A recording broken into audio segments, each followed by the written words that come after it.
All right, this is the Dave Knows Wrestling Podcast. I'm your host, David Lee, and I'm joined by my special guest, best friend in the whole world, Sean Goff. Fun fact for your audience, when he had the video about Tatanka and he referenced somebody that he was essentially doing that video to shut up, that person was me. And it was on his birthday is when that video came out. And I did not shut up, though. Yeah, okay, all right.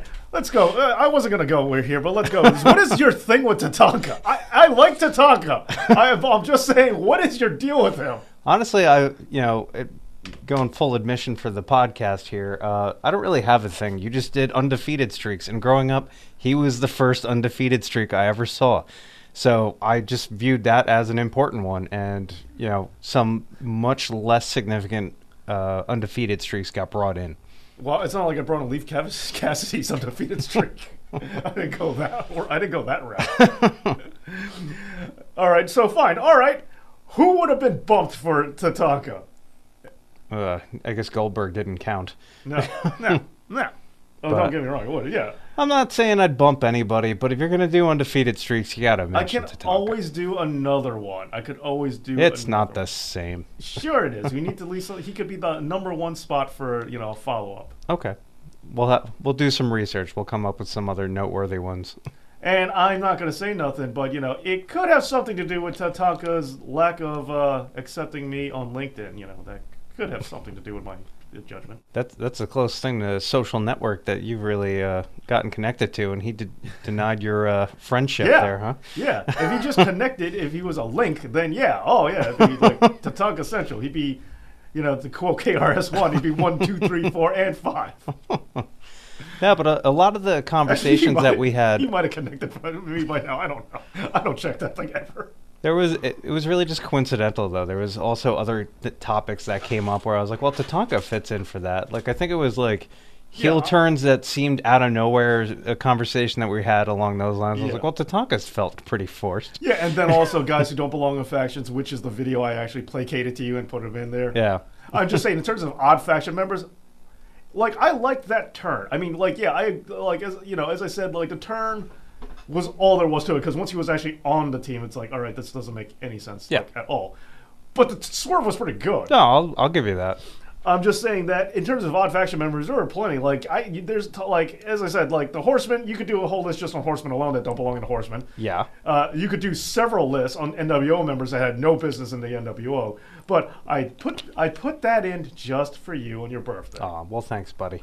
Okay, so now we do agree on a lot of things, but let's start talking about some of the stuff we definitely don't agree on, because there are things out there. Can you think of anything off the top of your head that we don't see eye to eye on in terms of wrestling? Lately, we seem pretty unified in our frustration, so it's kind of hard for me to beat in on any one thing right now. All right. Well, how about this one? What is this move called? The sharpshooter or the scorpion deathlock? I had that one locked and ready to go. Well, it depends on who's doing it. No.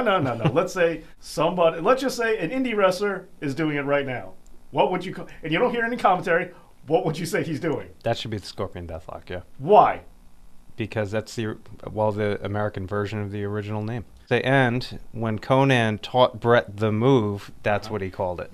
No, once again, I refuse to acknowledge that reality. No, because that might have been what Conan showed Brett, and then Brett nodded his head and said, "That's cute. My dad taught me something called the sharpshooter." I'm marking out right now. Let me do it. Because, as Brett has pointed out, the scorpion deathlock and the sharpshooter are actually two different moves. I think Brett was reaching a little bit. You put your hands in different places. You notice that every time you look at it, Sting puts his hands in one place, Brett puts them in a different spot. So they're not the same. Like, don't get me wrong. I will say that Brett does it better. That he does. Okay, fine. Well, we're going to agree on, we might agree on this. Who does it worst? Who does it the worst? The worst? Probably DDP off the top of my head. It's DDP or Rock for me. Those are the two guys that, like, I knew you were going to say DDP. I go out there and say The Rock. Like, I think The Rock's awful. I hear you on The Rock, but at least had, like, his own, like, flair to it. You know? He eventually got better. Yeah. But, like, really early Rock sharpshooter is horrible. Yeah, for sure. But don't get me wrong, you can swing me either way on this one. You want to say it's DDP, you want to say it's The Rock. I'm not really going to argue too hard who sucks more at it. Yeah. All right, so fine. Outside of Brett and outside of Owen and outside of anybody in the Hart family, and outside of Sting, of course, who does it the best? Post Bret and Sting. So like, you can't say like Ricky Choshu or anybody. Like, you got to go after. Cesaro's is really, really good. I was thinking Cesaro too. I really like Austin's. Yeah, but I think I like Cesaro's more. You can swing me on that one. I'm not gonna really argue it, but yeah, I do like. I've for a long time it was Austin. Like I thought Austin had like a really good American sharpshooter. Yeah, and I can't pick my backyard wrestling gimmick, can I? Well, I know you want to, but yeah, honestly, even then, I'd say Cesaro's is better though. Yeah, Cesaro's is surprisingly good. It is surprisingly good, but I guess in terms of Americans who do it the best, it's still technically Austin. Yes. Outside of Sting, of course. As much as I love Sting, and when he did it originally, he did it better. But he really kind of phoned it in a little bit at the end. He like stood up a little bit too much, stopped sitting down. Oh, you're talking about like TNA. Well, even at points in WCW, and reiterating, Sting is my favorite wrestler of all time, but that doesn't prevent me from acknowledging when he, didn't do things well. Yeah, it's a thing we have to do where we keep bashing people we actually like. Yeah. And on that note, and this one pains me, some of the worst small packages and schoolboys I ever saw in my life were done by Sting too, earlier in his career. But that hurt to look back on and watch. Yeah, well, I will say Sting.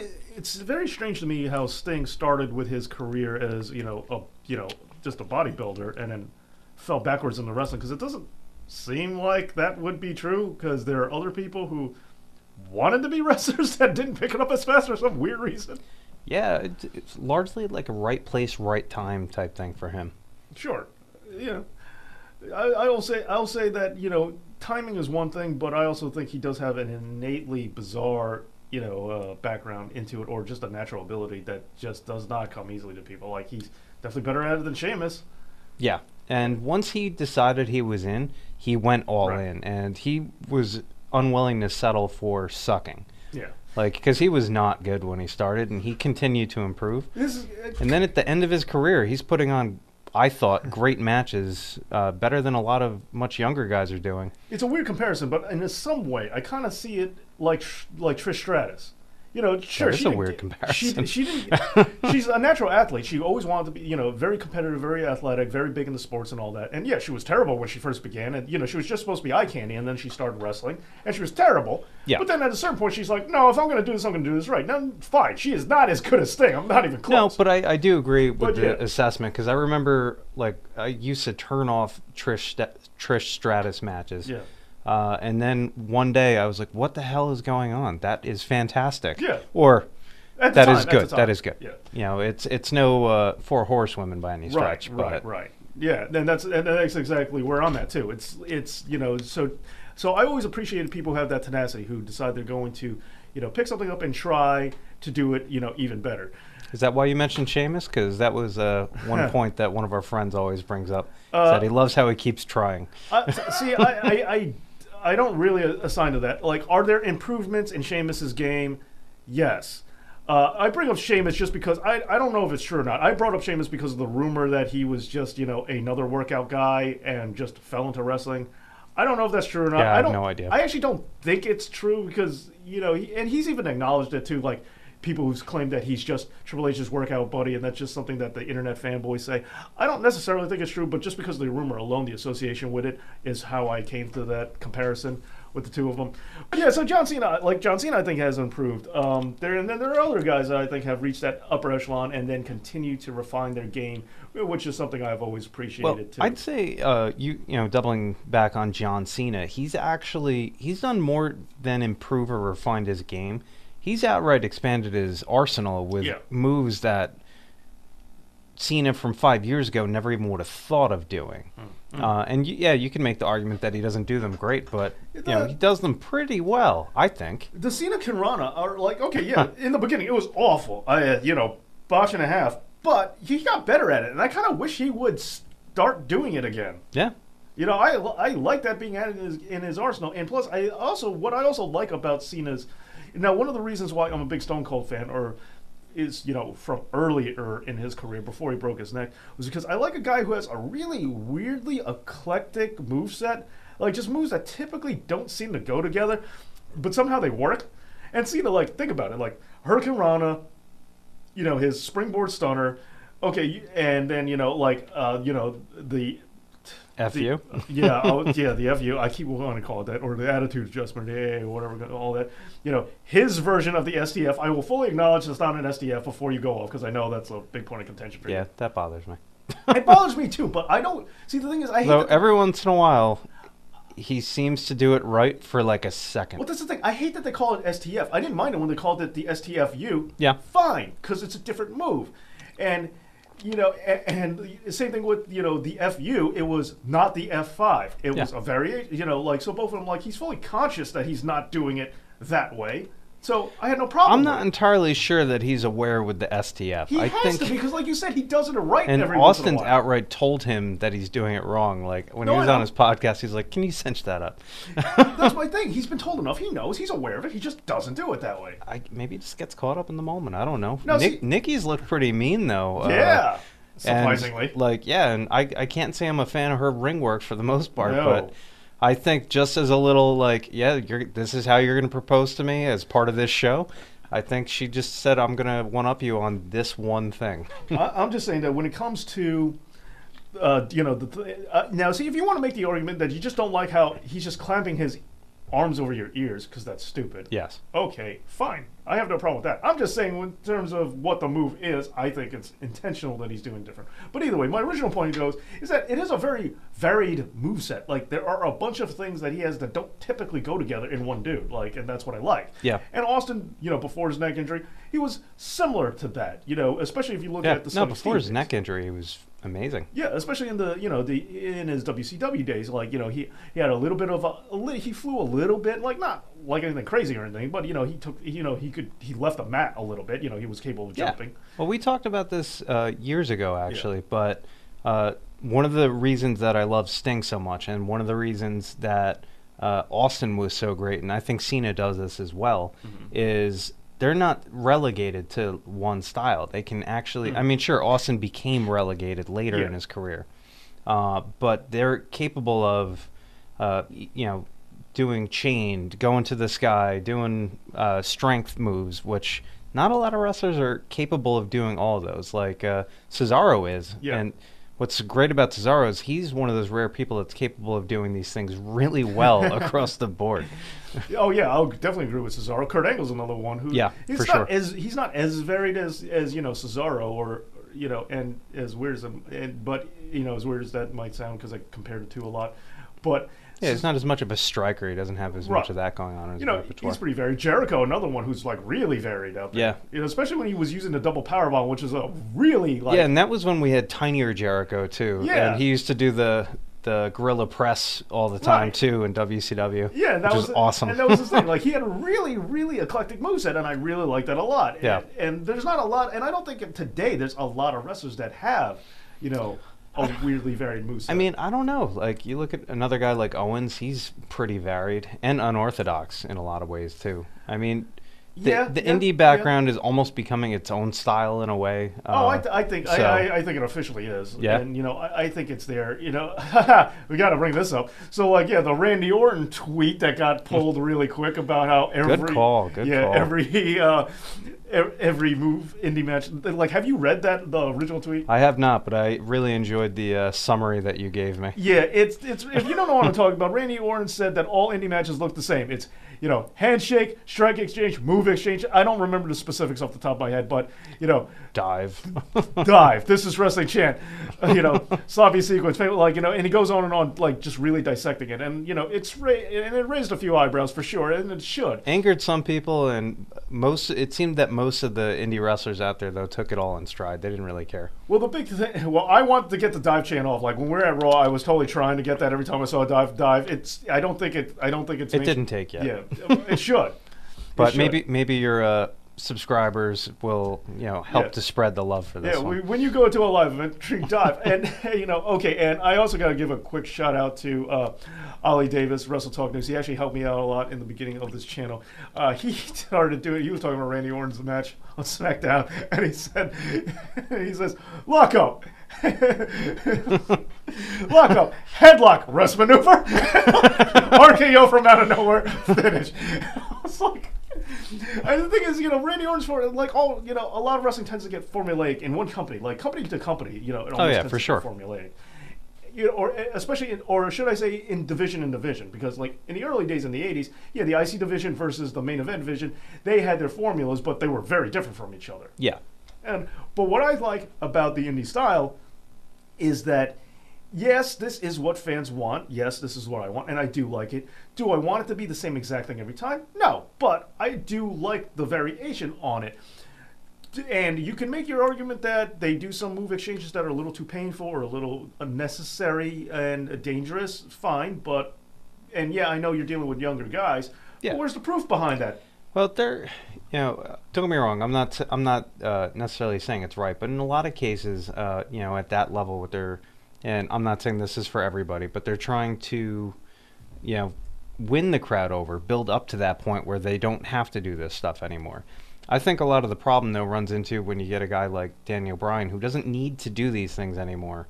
And, we'd all, as fans, like to actually see him pull back and focus more on the storytelling. One could argue Orton doesn't do enough of that. But, and not saying he needs to, like, start diving from the top rope outside the ring, but I think there's a balance to be found, but I also think there's a place for all of it as well. You don't want all spot monkeys, and you don't want all just mat technicians either.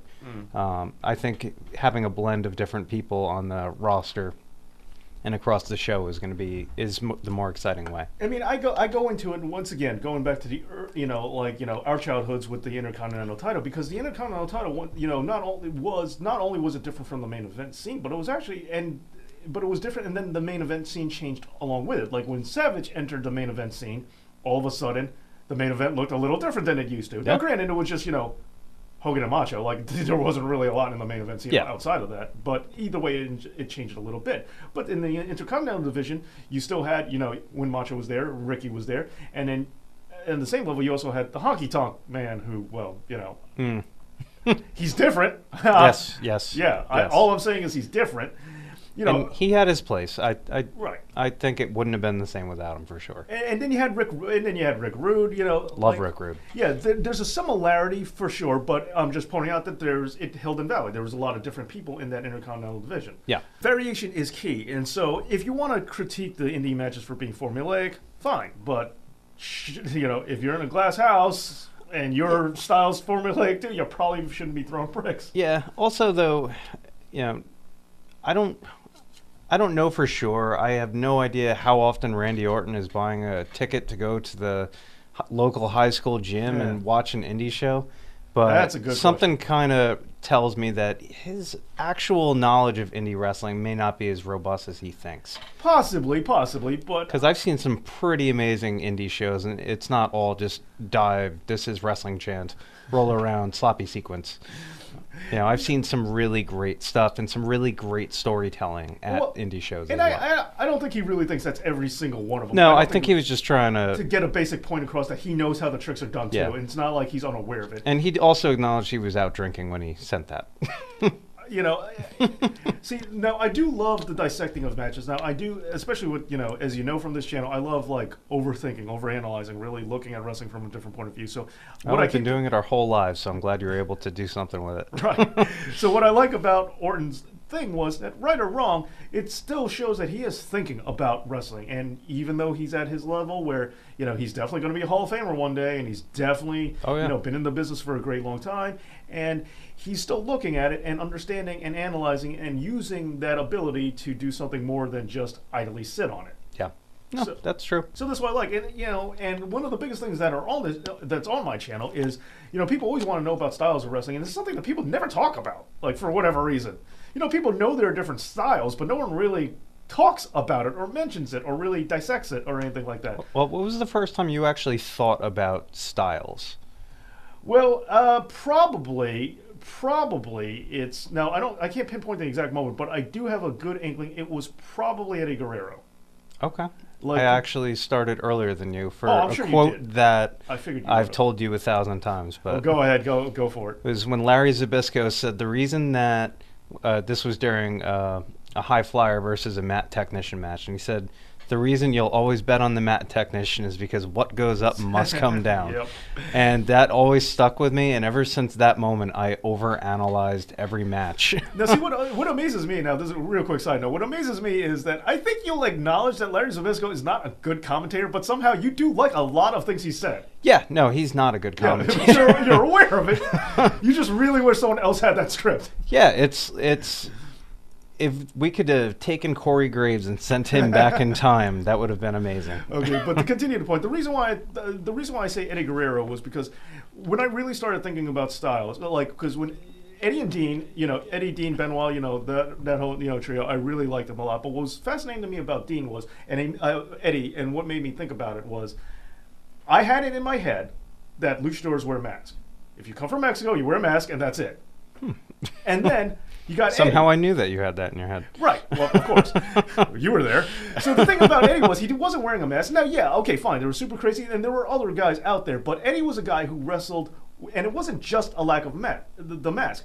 He's kind of like, he's not really a luchador. He's got shades of it, but he's not. And it's like I didn't know where to put him, and I didn't know how to put my finger on it, but there was something different about him than anybody else I ever saw, and I just didn't know how to categorize it. And that's what made me really aware that there are stylistic differences. Before that, it's like I liked Hulk Hogan, and I just didn't, I didn't think too hard about it. But then you had somebody like Eddie who all of a sudden made me realize that I can't quite place my finger on any of these kinds of things. Yeah, sure, I noticed that Bret Hart had the sharpshooter and and other moves that I never saw Hulk Hogan do. Yeah. Like, I remember as a little kid wondering, have I ever saw, there was, really basic moves that I was trying to figure out, have I ever seen Hulk Hogan do? Like a hip toss. Yeah, and it's like, I didn't know if I did or not. And I won't count that as, my style spiritual awakening or anything like that. It was just things I wondered about. I was like, does Hogan do that? And yeah. And but he didn't have to because he was hulking up. Yeah. Well, the other thing too is as much as I loved Hulk Hogan as a kid, I didn't really see a lot of Hulk Hogan because I didn't have Yeah, he had the Brock Lesnar schedule. Yeah, and on top of that, my parents weren't shelling out for the pay-per-views. Yeah, I watched a lot of Scramble Vision, when I was that young. Oh yeah, I used to listen to pay-per-views. Right, yeah, exactly. Same. Which in retrospect, I don't know how. Oh, you can't do that again. I would love that if that was a feature on the network, Scramble Vision option, just to throw it back. Scramble this up just for you. Absolutely. So Eddie was the person that really made me take onto it, and plus. The thing about Eddie for the longest time was, for those who were too young to remember, Eddie didn't have a gimmick. Wrestling was his thing. Like, it was just watch me wrestle. That was being really good at it. One way or the other, it was just his whole gimmick. Now there are a couple of guys who have done it since, but no one ever made it to that.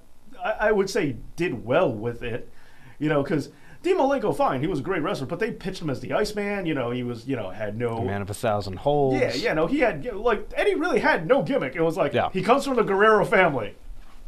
Now watch. That was the end. That was and it's and look how friendly he looks. And then when he was a bad guy, it's and now he looks mean and he's jacked. Yeah, it's in the very beginning, he had nothing. Where, Benoit had, Benoit's gone through at least, out of the three of them. So, those three will always be, have a special place for me. How about Perry Saturn?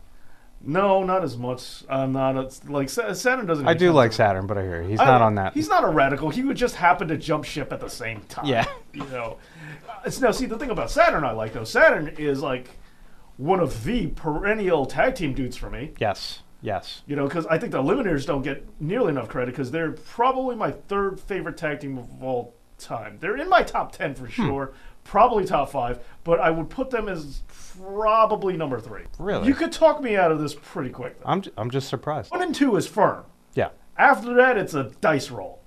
Okay.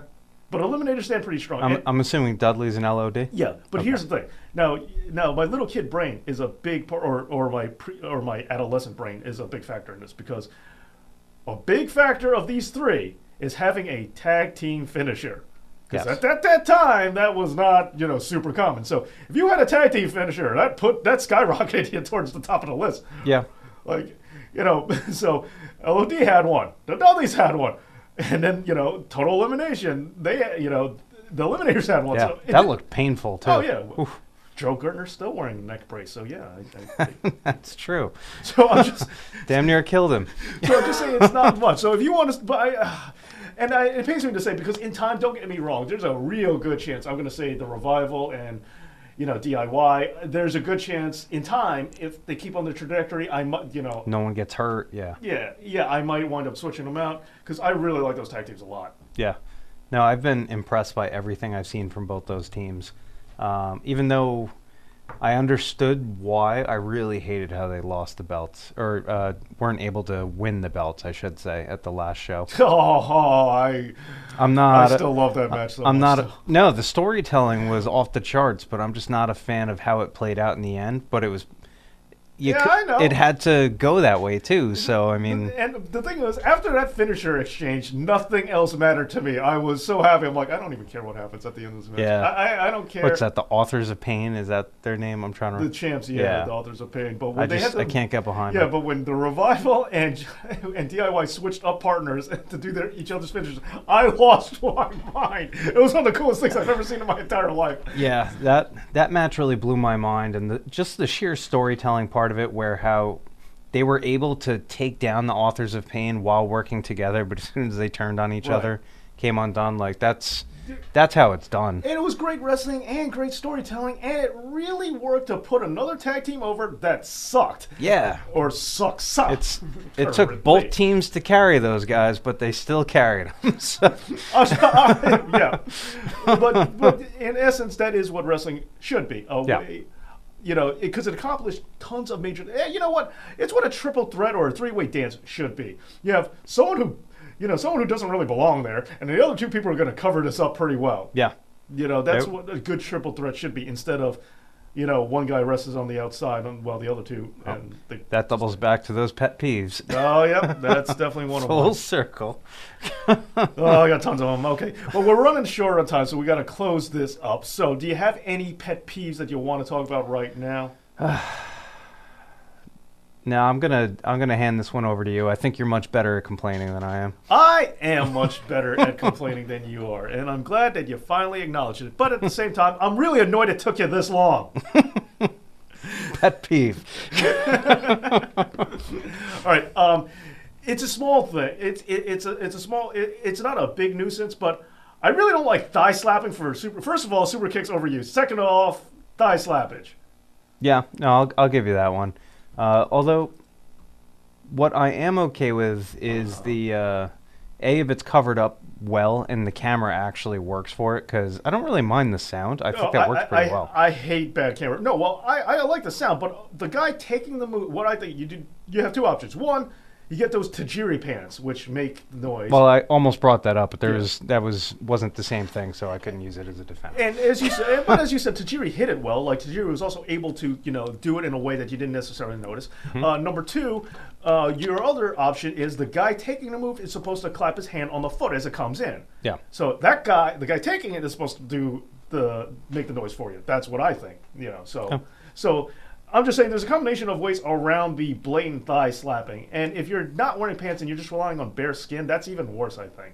Yeah, but kind of tying into the point that you open that with, the overuse of the super kick, I think is part of the reason that's become such a pet peeve, because if it weren't overutilized the way it is now... Well, okay, even furthermore, like when we were kids, because they don't really do this, they haven't done this in a long time, but like in the 80s, this was really commonplace, the stomping and punching. I mean, yeah, don't get me wrong, it still happens, but it's nowhere near as blatant as it used to be when we were kids. Yeah.